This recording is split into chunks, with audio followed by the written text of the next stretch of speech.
तो देखो, बच्चों का भविष्य अगर सुरक्षित है तो कांग्रेस पार्टी की सरकार के अंदर सुरक्षित है कि कांग्रेस पार्टी सभी का सम्मान करती है, युवाओं का, बेरोजगारों का, कर्मचारियों का, व्यापारियों का, मजदूरों का। तो मैं आज तो इनको यही एक आशीर्वाद भी देने आया है कि खूब पढ़े, खूब भारत देश का नाम रोशन करें। को भी आगे आना चाहिए। और इनको तो पिछले 10 साल से हमने देखा है हादसे के अंदर काम करते हुए। ये राजनीति से भी ऊपर उठ करके छोटे से छोटे लोगों को ऊपर उठाने की कोशिश करते हैं। और इसलिए हमने ये एक राजनीतिक तौर पे नहीं बल्कि एक सामाजिक तौर पे इनसे परिचय, और वैसे भी सुमन जी हादसे में नहीं पूरे हरियाणा में परिचय के मोहताज नहीं जी, इसलिए हमने सोचा कि अब पूरा सहयोग करना है सुमन जी। बिल्कुल। और दर्शकों बहुत बहुत नमस्कार, मेरा नाम है मुकेश माही। हांसी का ये जो मोची मोहल्ला है उसमें स्थित है आर्यन कोचिंग सेंटर। अभी देख भी सकते हैं यहाँ फूल मालाएँ यहाँ रखी हुई हैं, फूल रखे हुए हैं। और ये आर्यन कोचिंग सेंटर एक ऐसा है कि जो पूरे हल्के से जहाँ पर जो है वो जॉब लगने के लिए बच्चे यहाँ पढ़ने के लिए आते हैं, सैकड़ों की तादाद में बच्चे यहाँ आते हैं। हम यहाँ क्यों पहुँचे? दरअसल क्या है कि कांग्रेस प्रदेश प्रवक्ता और चेयरमैन सुमन शर्मा जो है, जो कि टिकट के चाहवान हैं और बड़ी मजबूती से जो है अपने पूरे के पूरे हल्के में लोगों के बीच जाकर कांग्रेस की नीतियों का प्रचार किए जा रहे हैं। हालांकि जो 44 लोग हैं वो कांग्रेस की जो टिकट चाह रहे हैं हांसी विधानसभा की अगर बात करें तो, लेकिन सुमन शर्मा का यहाँ पर आगमन जो है कहीं ना कहीं ये जरूर जता रहा है कि युवाओं के बीच में अगर सुमन शर्मा पहुंचे हैं तो बात कुछ ना कुछ मजबूत होगी। कितनी मजबूत है, अंदर चलेंगे, लोगों से बात करेंगे। जो बच्चे यहाँ हैं, क्योंकि सभी के सभी 18 साल से ऊपर के यानी कि जिनके वोट बन चुके हैं, उनके बीच सुमन शर्मा पहुंचे हैं। कैसा क्या माहौल बन पड़ा है, चलेंगे। लेकिन रिबन काटकर और जो फूल मालाओं के साथ में जो यहाँ स्वागत हुआ सुमन शर्मा का, उसको देखकर कहीं ना कहीं ये जरूर एहसास होने लग गया है कि अब जो टिकट के चाहवानों में हैं, जो मजबूत जो कैंडिडेट है, उनमें सुमन शर्मा अपना जो नाम है वो लिखवा चुके हैं। चलिए वीडियो के अंत तक बने रहें। आर्यन कोचिंग सेंटर में सुमन शर्मा पहुंचे, बड़ा एक गर्मजोशी के साथ जो स्वागत हुआ। लेकिन ये जो स्वागत है कहीं ना कहीं एक राजनीति से हटके एक अलग ही मायने जो है अपने रखता है। पूरे का पूरा स्टाफ है आर्यन कोचिंग सेंटर का, देखिए पूरा स्टाफ यहाँ खड़ा है। सुमन शर्मा यहाँ बीच में खड़े, लेकिन आपसे पहले मैं इनसे शुरुआत करूँगा। सर, शुभ नाम अपना? नमस्कार जी, सिटी न्यूज़ चैनल का हम आर्यन सेंटर के संस्थान में पहुंचने पर हार्दिक अभिनंदन करते हैं। और मैं आर्यन कोचिंग सेंटर का संस्थापक स्वतंत्र। तो आज जैसे कि आपको पता है, सुमन शर्मा जियों को हमने अपने शिक्षण संस्थान में बुलाया और बच्चों को संबोधित किया, और जो मौजूदा जो समस्याएं खासकर यूथ को लेकर के हमने इनसे रूबरू हुए जी। लेकिन मैं आपसे सीधा सीधा एक सवाल, आपने स्वतंत्र नाम बताया, मैं पूरी स्वतंत्रता से एक सवाल आपसे पूछूंगा कि 44 लोग खड़े हैं जो टिकट के चाहवानों में, सिर्फ सुमन शर्मा को आपने क्यों चुना, कि इन्हीं को क्यों आपने यहाँ बुलाया? फर्स्ट ऑफ ऑल मैं आपको ये बताना चाहूँगा, हमारे जो राजनीतिक रिश्ते हैं वो बाद में है, पारिवारिक जो रिश्ते हैं वो पहले हैं। सुमन शर्मा जी, हो सकता है विधानसभा का चुनाव तो फर्स्ट टाइम हांसी के अंदर लड़ते हो, तो मेरा जो परिचय है वो 2011 से है। हमारे सुख दुख के सहभागी रहे हैं, तो अंडरस्टूड चीज़ है, जिनके साथ हमारा तालमेल लाइजन अच्छा रहेगा तो उस स्टेज पर आकर के आपके कोई मायने नहीं रखता भी आप किस पॉलिटिकल पार्टी से हो या कौन कौन मार्केट के अंदर उम्मीदवार खड़े हुए हैं, तो हमारे लाइजन पहले है। आपके जो सेंटर से लगभग 3000 बच्चे जो है लगभग पूरे के पूरे हल्के में जॉब लग चुके हैं। अभी भी सैकड़ों बच्चों के बीच में सुमन शर्मा को आपने इंट्रोड्यूस करवाया कि ये हमारे विधानसभा चुनाव के लिए एक उम्मीदवार हैं। तो क्या लग रहा है कि जो सभी के सभी बच्चे हैं, सबके वोट बने हुए हैं, ऐसे लोगों को राजनीति में आना कितना आप जरूरी मानते हैं? जैसे कि आप, जब मैं स्टेज पे बोलने लग रहा था, आप लोगों ने देखा भी होगा, और मैंने बच्चों के समक्ष बात भी रखी थी बिल्कुल अच्छे तरीके से। भाई वैसे तो हम Aryan centre we are non political person, तो मैंने बताया था भाई हम हर बार वोट करते हैं, कभी हम पॉलिटिकल पार्टी के नाम पर, कभी जाति के नाम पर, कभी धर्म के नाम पर हम वोट करते हैं, लेकिन कम से कम एक ऐसी उम्मीद हमारे यूथ की और जो वोट मतदाता है विशेषकर उसकी भी ये होनी चाहिए भाई हम जिसको वोट कर रहे हैं उससे हम आगे, हमें जब ज़रूरत रहती है भाई दिन रात हम उनसे काम ले भी सकते हैं या नहीं ले सकते। तो आप इस चीज़ को आप इस नज़रिए से मत देखो भाई एक राजनीतिक पार्टी के अवैध से भी हमने कार्यक्रम किया। तो अंकल जी तो हमारे वैसे भी दिन रात के बड़े सुख दुख के साथ ही रहे हैं जी। तो इससे मैंने बताया भी था पूरा एपिसोड भाई क्यों हमने ज़रूरत महसूस की कार्यक्रम करने की। भाई जब 2011 में हमने सेंटर स्थापित किया था था, उस समय पूरा एक बहुत बड़ा बाउंडर घटनाक्रम घटित हुआ था। तो हमारे अंकल जी हमारे पास खड़े थे।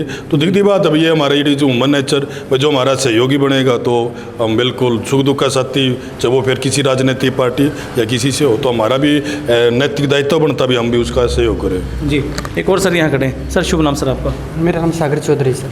सागर जी, आपके पास है ना बड़े सैकड़ों जो बच्चे हैं वो पढ़ने के लिए आते हैं, नौकरी की एक तलाश में रहते हैं। कितना मानते हैं कि एक अच्छे लोग का राजनीति में जाना बहुत ज़रूरी होता है? जैसे सुमन शर्मा आपके बीच पहुँचे थे, कितना मानते हैं कि इनको जो है राजनीति में आना ज़रूरी होता है?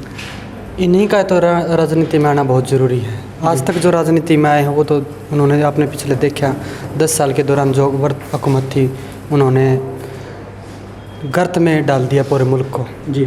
और 10 सालों के दौरान मतलब एक पूरी की पूरी एक कहते की पीढ़ी बर्बाद कर दी। वो 10 साल के बच्चे जो नौकरियों से हाथ धो बैठे या फिर 10 साल के दौरान बेरोजगार हो गए, वो क्या करेंगे आप जी? वो या तो बंदूक उठाओगे या फिर क्या करेंगे आप बताओ। ऐसे सामाजिक लोगों को ही आगे आना चाहिए और इनको तो पिछले 10 साल से हमने देखा है हादसे के अंदर काम करते हुए। ये राजनीति से भी ऊपर उठ करके छोटे से छोटे लोगों को ऊपर उठाने की कोशिश करते हैं और इसलिए हमने ये एक राजनीतिक तौर पे नहीं बल्कि एक सामाजिक तौर पे इनसे परिचय, ये और वैसे भी सुमन जी हादसे में नहीं पूरे हरियाणा में परिचय के मोहताज नहीं जी, इसलिए हमने सोचा कि अब पूरा सहयोग करना है सुमन जी का। जी, पूरा सहयोग करना जी। सुमन जी, जो गांव के जो कार्यक्रम होते हैं वहाँ हम ये मान सकते हैं कि जो आपके जानकार होंगे, राजनीति से परिचित होंगे, लेकिन आज का जो यहाँ का जो कार्यक्रम रहा ना, सारे पढ़े लिखे बच्चे थे, सभी जो है एक ऐसा एक चेहरा चाह रहे हैं कि जो राजनीति में जो इस प्रकार धांधलियाँ हो रही हैं उनको रोक सकें। कैसा लगा यहाँ का?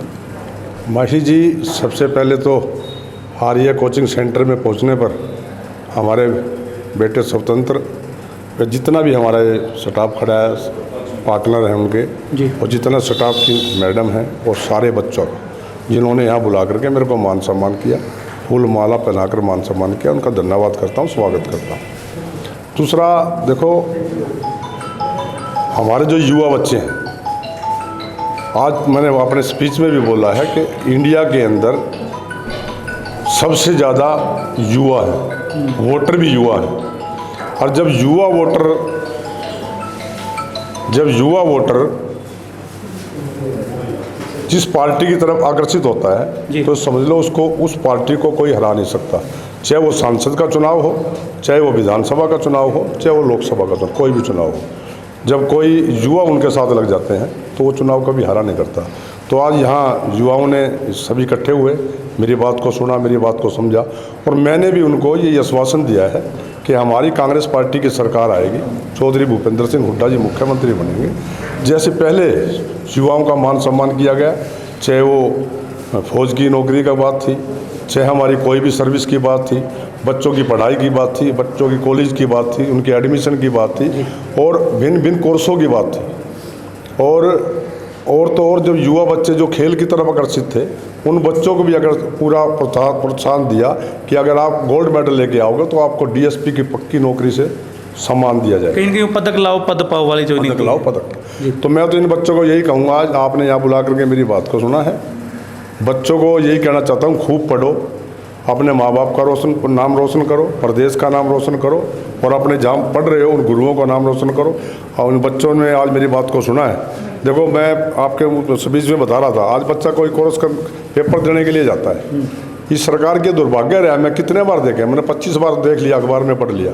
जब भी बच्चा पेपर देने जाता, कहीं का बच्चा बेचारा कहीं पेपर देने जाता है, रात को वहाँ ठहरता, हमारी बेटी वहाँ जाके ठहरती है, और जब सुबह पेपर दे के बाहर निकलता है, बोला पेपर कैंसिल हो गया, तो कितना उसको दुख होता है, उस माँ बाप को कितना दुख होता है जो माँ बाप अपने बच्ची के साथ गया हुआ है। तो वो देखो, बच्चों का भविष्य अगर सुरक्षित है तो कांग्रेस पार्टी की सरकार के अंदर सुरक्षित है, क्योंकि कांग्रेस पार्टी सभी का सम्मान करती है, युवाओं का, बेरोजगारों का, कर्मचारियों का, व्यापारी का, मजदूरों का। तो मैं आज तो इनको यही एक आशीर्वाद भी देने आया हूँ कि खूब पढ़ें, खूब हमारे देश का नाम रोशन करें। तो स्वतंत्र जी ने जैसे आज मेरे को यहाँ बुलाया, मेरा इनके संपर्क 2011 का है। चलो, इन्होंने कहा भाई कोई तकलीफ हुई थी, चलो ये हमारे घर का बच्चा, किसी को भी, मैं तो आपके चैनल के माध्यम से कहता हूँ, किसी को भी सुमन शर्मा की कहीं ज़रूरत है सच्चाई में तो सुमन शर्मा उसके साथ खड़ा मिलेगा। मैं ये नहीं है भी स्वतंत्र के साथ चला गया था, मलिक साहब के साथ नहीं जाऊंगा या मास्टर जी के साथ नहीं जाऊंगा। जिसको भी मेरी ज़रूरत महसूस होगी और मैं उसको पूर्ण कर सकता हूँ तो मैं उसके पास खड़ा मिलूँगा। मैं उनसे ये निवेदन करता हूँ कि कांग्रेस पार्टी मेरे पे विश्वास व्यक्त करेगी और आप सभी भाई मिल करके कांग्रेस पार्टी का साथ देंगे। और भगवान ने मेरे को मौका दिया, हंसी हल्के का मैं विधायक बना, तो मैं एक आम आदमी हूँ, आम लोगों के बीच में रहने वाला हूँ। जैसे यहाँ आज मेरा ये मान सम्मान हो रहा है, ऐसे फिर इसको अकेडमी में आऊँगा, इनके बीच में बैठ के, इस पे तख्त पे बैठ के इनसे बातें करूँगा, साझा करूँगा और जो भी मेरे से बन सके इनके लिए करूँगा। जी, कहीं ना कहीं पर्ची खर्ची का एक जिक्र करती है भारतीय जनता पार्टी का। हमने जो नौकरियां दी है वो बिना पर्ची खर्ची दी है। अग्निवीर का भी वो कहते हैं कि हमने अग्निवीर चलाई है। बेरोजगारी खत्म करने का हमने बड़ा प्रयास किया। देखो, सबसे पहले तो मैं लाता हूँ कौशल रोजगार। जी, कौशल रोजगार एक विधायकों को परमिट दे रखा है कि आप भ्रष्टाचार कर लो जितना भी करना है, क्योंकि विधायक की पर्ची के बगैर कोई कौशल रोजगार की नौकरी नहीं लगती। जी, उसमें पूरा भाई भतीजावाद है। दूसरा आपने बोला अग्निवीर, ये एक हमारे युवा जो 18 साल के बच्चे युवा हैं उनके साथ एक बहुत बड़ा धोखा किया सरकार ने।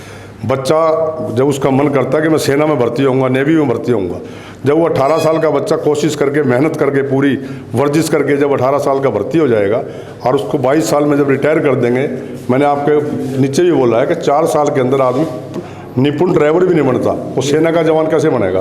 तो 4 साल के बाद उसको रिटायर कर देंगे। तो ये युवाओं के साथ धोखा है। और हमारी राहुल गांधी जी ने घोषणा की है इस अग्निवीर योजना को बंद करके डायरेक्ट सेना में जो भर्ती होते थे, उनका मान सम्मान होता था, वो उनका मान सम्मान बरकरार रखा जाएगा। जी, चलिए बहुत बहुत धन्यवाद। और आज जो आपने पढ़े लिखे युवाओं के बीच में एक जो उम्मीद की जो किरण जगाई है, भगवान करे जो आप जो मौका मांग रहे हैं, टिकट का जो मांग रहे हैं, आला हाईकमान जो है आपके ऊपर नज़र रखे और इन युवाओं के लिए एक जो उम्मीद है उस पर आप खरा उतर सके। और आपके चैनल के माध्यम से पूरे स्टाफ का बहुत बहुत धन्यवाद। जी, चलिए बहुत बहुत धन्यवाद। सुमित शर्मा हमारे साथ जुड़े थे।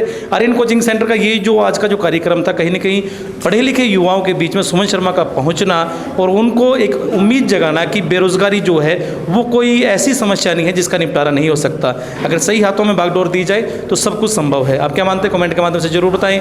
कैमरामैन जतिन के साथ मेरा नाम मुकेश माही। नमस्कार, जय हिंद, जय भारत।